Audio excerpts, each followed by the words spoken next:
Bonjour, donc bienvenue sur une nouvelle vidéo de Col à Green, la chaîne 100% écologique. Donc aujourd'hui je vous propose une vidéo en fait pour résumer un peu ma venue en fait sur le Veggie World. Donc comme vous avez pu le voir d'ailleurs sur le live que j'ai posté dimanche dernier, la semaine dernière j'étais au Veggie World. Donc le Veggie World en fait c'est un événement en fait qui a pour but de promouvoir en fait une alimentation végétale. Donc durant cet événement, j'ai eu l'occasion en fait de faire des interviews, d'interviewer deux associations en fait. Donc l'association L214 et l'association végétarienne de France. Donc deux interviews très intéressantes que je vais vous mettre à la suite de ça. Donc déjà le Veggie World c'est un événement en fait qui est assez intéressant en fait, puisque en fait c'est l'occasion de découvrir en fait toute l'économie qu'il y a derrière le monde vegan. En fait c'est des startups, des artisans impliqués dans le monde vegan. Et donc c'est l'occasion de pouvoir goûter des pâtisseries véganes, du fromage, vraiment des produits de qualité quoi, du fromage, de la fausse charcuterie, et vraiment des produits de qualité. J'ai été bluffé de certains produits en fait, et j'avoue que c'est vraiment intéressant. D'ailleurs sur cette chaîne, puisqu'en fait le Veggie World ils se réunissent 2 fois par an, une fois à l'automne, une fois au printemps, et donc au mois de mai je pense que je ferai gagner quelques places, puisque c'est l'occasion du coup de pouvoir découvrir en fait ce qu'il y a derrière une alimentation végane, qui est en fait une alimentation qui est tout à fait variée, équilibrée. C'est-à-dire qu'on est vraiment loin du cliché quoi, en fait. C'est quelque chose d'assez varié, assez diversifié, et il n'y a pas de, on n'est pas au régime quoi, en fait. Des très bons produits quoi, en fait. Donc voilà. Puis bon, il y avait aussi un peu tout ce qui était par rapport au textile, par rapport du textile synthétique, des chaussures véganes et tout. Il y avait tous ces produits là qui étaient en démonstration. C'était très intéressant. Voilà, donc écoutez, maintenant on va passer aux interviews, et puis je vous dis à très bientôt pour des nouvelles vidéos 100% écologiques. Voilà, prenez soin de vous, bye bye. Bonjour, donc bienvenue à Col à Green, la chaîne 100% écologique. Donc là je suis actuellement au Veggie World, et me voilà donc sur le stand L214. Je suis devant donc 2 ambassadeurs de l'association. Donc est-ce que vous pourriez en fait nous décrire un peu du coup l'activité de L214, vos axes de lutte, et également sur l'aspect écologique, pourquoi aller vers l'alimentation végétale finalement est quelque chose de primordial? Alors L214 c'est une association qui a commencé en s'appelant Stop Gavage, donc qui promouvait en fait d'interdire le gavage des oies au niveau du foie gras. Et les fondateurs, qui sont réfugiés de Baptiste Gauthier et Sébastien Larsac, se sont rendus compte que c'était une industrialisation et une forme de non-respect des animaux qui est l'élevage. Donc L214 s'est créé à partir du code civil, qui veut dire que tous les animaux doivent vivre dans des conditions qui respectent leurs besoins premiers, donc être nourris, être en sécurité, vivre.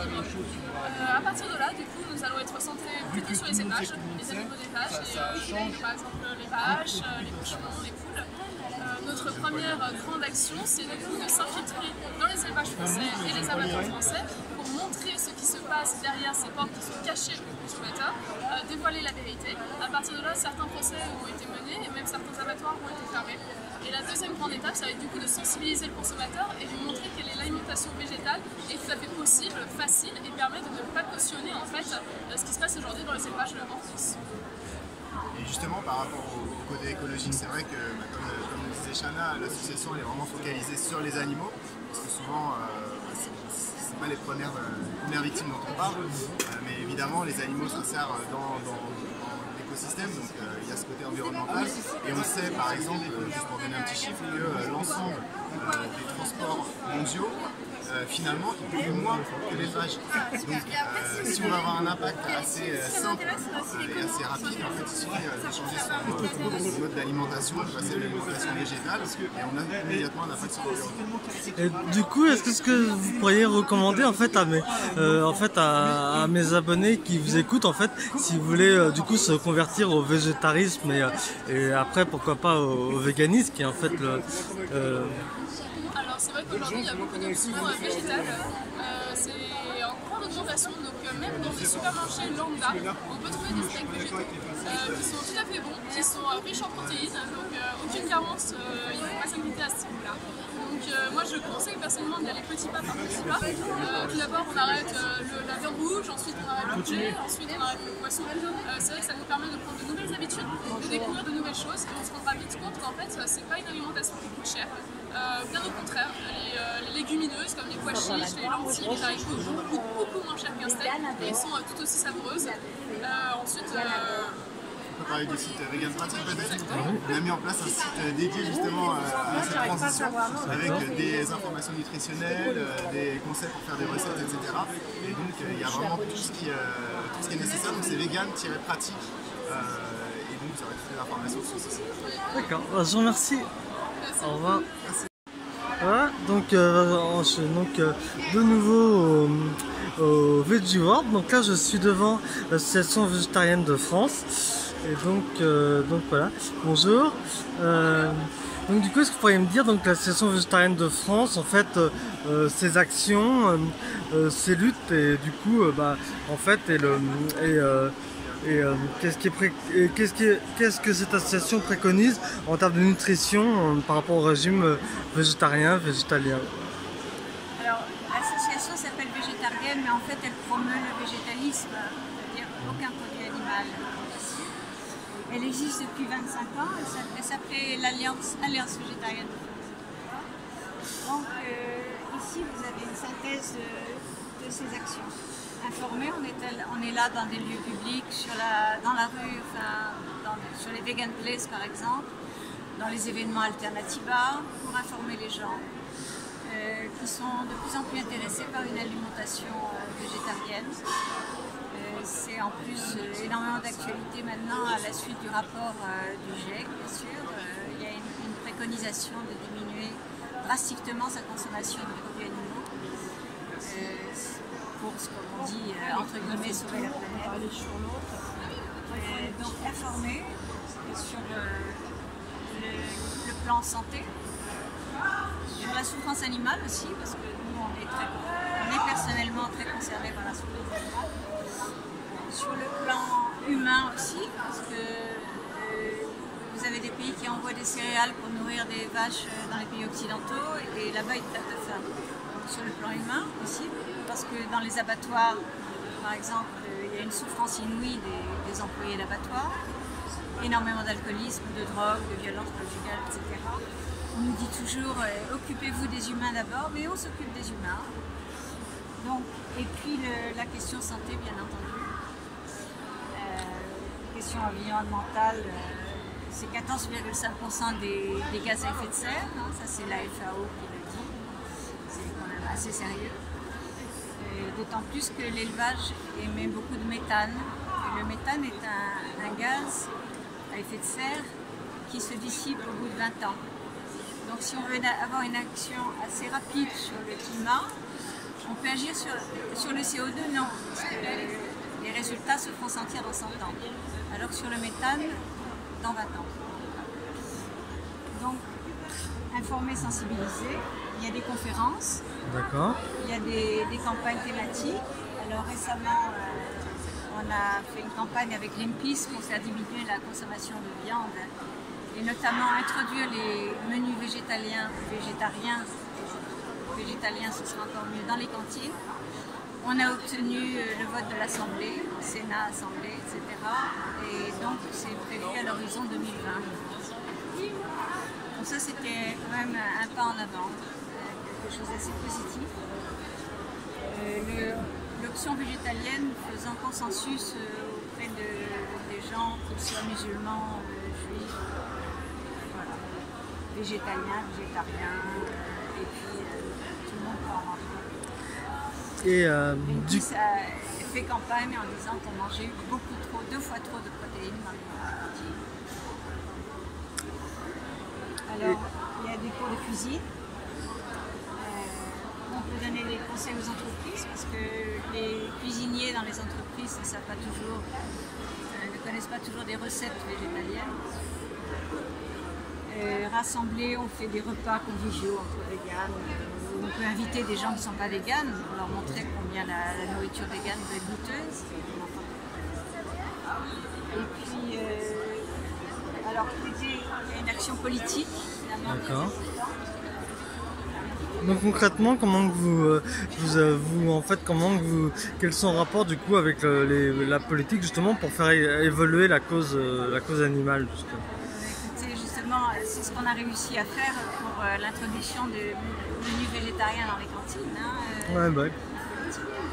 Il y a des rencontres avec les politiques. Alors ça, c'est pas mon rayon. Moi, je suis plutôt au niveau sensibilisation, mais je sais qu'il y a un travail absolument au niveau politique. En fait, le végétarisme n'entrera pas dans la société si on ne passe pas par le politique. Il y a le V-Label, ce qu'on appelle le V-Label. Alors, je vais vous conduire devant l'autre affiche. Oui.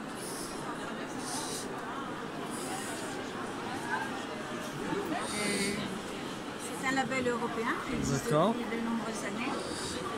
Et nous, notre rôle, c'est d'aller voir les entreprises, de leur proposer de labelliser les produits, de façon à ce que quand vous allez dans un magasin, vous voyez le label V, vous n'avez pas besoin de déchiffrer tous les petits caractères de la composition des aliments. Vous avez le label végétarien et le label vegan. D'accord. Végétarien, on essaie d'aller voir les fabricants en leur disant bah, écoutez, vous pouvez modifier un des éléments constitutifs de cet aliment, de ce produit, et vous aurez plus de clients, vous aurez les véganes. Et du coup, après, est-ce que vous pourriez m'en dire plus sur sur comment en fait les choses sont validées après, c'est-à-dire qu'en fait par rapport au label, c'est-à-dire que quelqu'un qui est végétarien ou vegan qui achète des produits justement avec le vegan ou végétarien, en fait du coup avec ça, comment il peut être sûr à 100% que le produit contient justement aucun produit issu d'animaux? Nous on l'a vérifié, c'est contrôlé par le bureau Veritas. D'accord. C'est totalement sérieux. D'accord. C'est un label européen qui existe depuis de nombreuses années. Et bon, ça nous permet aussi d'avoir un petit peu d'argent pour promouvoir nos actions, bien sûr. Quand vous tenez un stand à Végivol, c'est pas gratuit. Donc voilà, vous avez quelques exemples de produits qui sont labellisés. D'accord. On trouve de plus en plus en grande surface. Alors on a énormément de produits chez Carrefour. C'était les premiers. On est allé les rencontrer il y a quelques années pour leur montrer tout l'intérêt qu'ils avaient à avoir des cannes végétales. Voilà.